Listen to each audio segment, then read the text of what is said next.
Hello guys, good evening to all. This is Mike Padua and we're back to our latest analysis, and it's been a while since our last one. Again, Happy New Year to all, and this is for this new weekend of Saturday to Monday, January 6 to 8, 2024. This is our English version brought to you by Typhoon2000 in partnership with Naga College Foundation, Aboitiz Power, Bank of the Philippine Islands, Avenue Plaza Hotel, the local government of Naga City headed by our Honorable Mayor Nelson Legacion, and our Honorable Congressman Gabi Bordado of the 3rd District of Camarines Sur. And, after the new year, the Northeast Monsoon has returned with quite a punch, and it's now affecting not only northern and central Luzon. It has reached the Bicol Region and some portions of the northern fringes of northern Samar and oriental Mindoro, and it's bringing some slightly cooler conditions, breezy or windy of up to 50 kph, becoming windy over the coastal areas of eastern Luzon of up to 65 kph, and there are some drizzles with light showers becoming light to moderate rainfall on and off over the Bicol region because of a diffused shear line. So that's the situation right now. So let's begin with the latest GovSat. Here's now the shear line that I am mentioning about, affecting Bicol, Northeast Monsoon, the whole of Luzon, northeasterlies or weak Amihan, affecting whole of the Visayas, Palawan, rest of Mimaropa, Sulu Archipelago, the northern and eastern sections of Mindanao. So these are lighter winds from the northeast, but it's not yet quite cooler compared to Luzon and here over the Bicol region. The risk of flooding within this diffused shear line will be up to medium.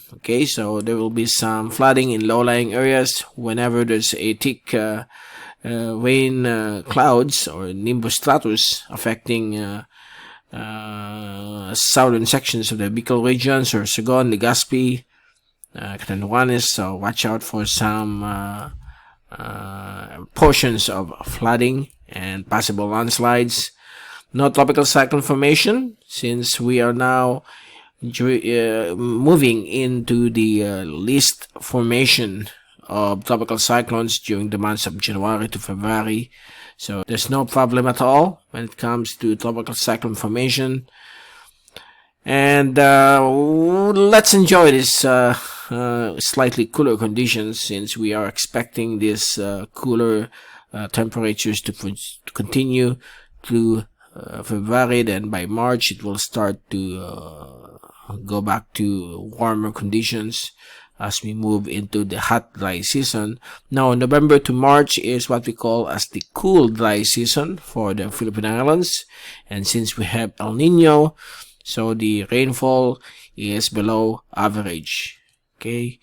And here's the fast animation.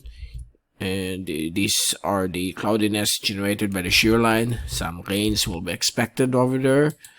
And for the zoom in satellite animation, during this evening from 7 to 12 midnight of Sunday, you can clearly see here the cloudiness generated by the shear line. These are rainfall that could reach heavy levels, particularly over the coastal areas of Sorsogon and northern Samar. And for the wind forecast from the European model for the next 3 days. So today, Sunday until Monday, we are going to experience the effects of the Northeast Monsoon. Nothing changes. But on Tuesday, we will return back to easterlies. And through Wednesday, but late Wednesday there will be another surge of the Northeast Monsoon. It will first affect extreme northern Luzon. Then on Thursday, January 11, it will again affect the northern and central sections of Luzon, with some of the winds approaching or affecting the Bicol region on Thursday, and it will last until Saturday, January 13. So that's a 5 to 7 day forecast showing to you the effects of the Northeast Monsoon. These are two back-to-back monsoon, the ones existing now, and an approaching one that could happen also on January 11 to 13. For the rainfall accumulation forecast through Monday or Tuesday, the rainfall will be more concentrated across the Bicol Region, so watch out for the possible small areas with flooding, particularly over Cloudiness and the Partido district of Camarines Sur, the northern portions of Camarines Norte, and the eastern sections of Camarines Sur, Albay, and Sorsogon. And the easterlies will also generate rain showers and thunderstorms across the eastern coastal areas of Caraga and Davao Oriental.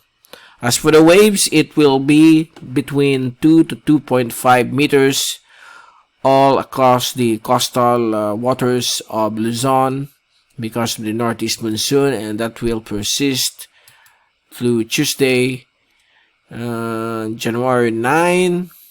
So that's the wave forecast. So it will be moderate to rough and dangerous to small fishing vessels, okay, or small sea crafts. So avoid traveling over waters or avoid fishing during the next 3 days, and wait until it will subside. But it looks like throughout the week we'll be experiencing the Northeast Monsoon until maybe January 13 or 14. So please avoid going out to sea. And for the Global Tropics Hazards Outlook from the Climate Prediction Center for the next 2 to 3 weeks, valid until January 23. For week 1, January 10 to 16, the Philippine Islands climatic conditions will remain normal. So there's no below average or above average rainfall for the second week. While for the third week, it will still remain normal over the Philippine Islands with some lower rainfall amounts because of the El Nino. That will be January 17 to 23. And this is the time of the year that tropical cyclone formation are more concentrated over the southern hemisphere, particularly over the South Indian Ocean, Madagascar, also here over the northwestern oceans of Australia, and Gulf of Carpentaria, and also across the South Pacific over the northeastern portions of Australia along Queensland. These are areas that could be experiencing more than 20% of a possible tropical cyclone formation. So that will be on week 3 between January 17 to 23. But the weekly forecast will remain at low or high uncertainty or low probability, okay? And here's the forecast of Pag-asa based on the climatological tracks from 1948 to 2015. Let me move it here. And as you can see, between January to March, every month, January to March, will be having 0 to 1 tropical cyclone formation. While April, May, it will be from 0 to 1 to 1 or 2 tropical cyclone formation. By May 2024 and June, it will be 1 or 2 tropical cyclone formation. So these are the months that we are going to expect tropical cyclone formation, with the lowest between January to March, 0 to 1. And as you can see here on their monthly average tropical cyclone frequency within the Philippine Area of Responsibility from 1948 to 2022, the lowest frequency is still the months of January to April, with February being the lowest, tied with March. Okay, so the bulk of the tropical cyclone formation is from May to December. So these are the areas that we see higher tropical cyclone formation within the Philippine area of responsibility. So don't worry, because some people are already afraid that there will be cyclones based on the forecast issued by Pagasa. Just take note, these are climatological or historical tracks from 1948 to 2015, or tropical cyclone formation during the average, okay, from 1948 to 2022. That shows to you what will be the possible formation during January, February, March up to June of this 2024. So we expect 0 to 1 every month until March, while May to June we will be having 1 or 2 tropical cyclone formation. So the tracks during January, February, and March are mostly over Bicol Region, Visayas. Some are curving. February, there's no landfall over the Philippine Islands. It's more over the sea, curving as well. While during March, there are some crossing Visayas and Mimaropa, while the other half showing curvature. So nothing to worry about. Usually every other month, beginning January to March, there might be one or nothing, okay, when it comes to tropical cyclone formation. So there you go.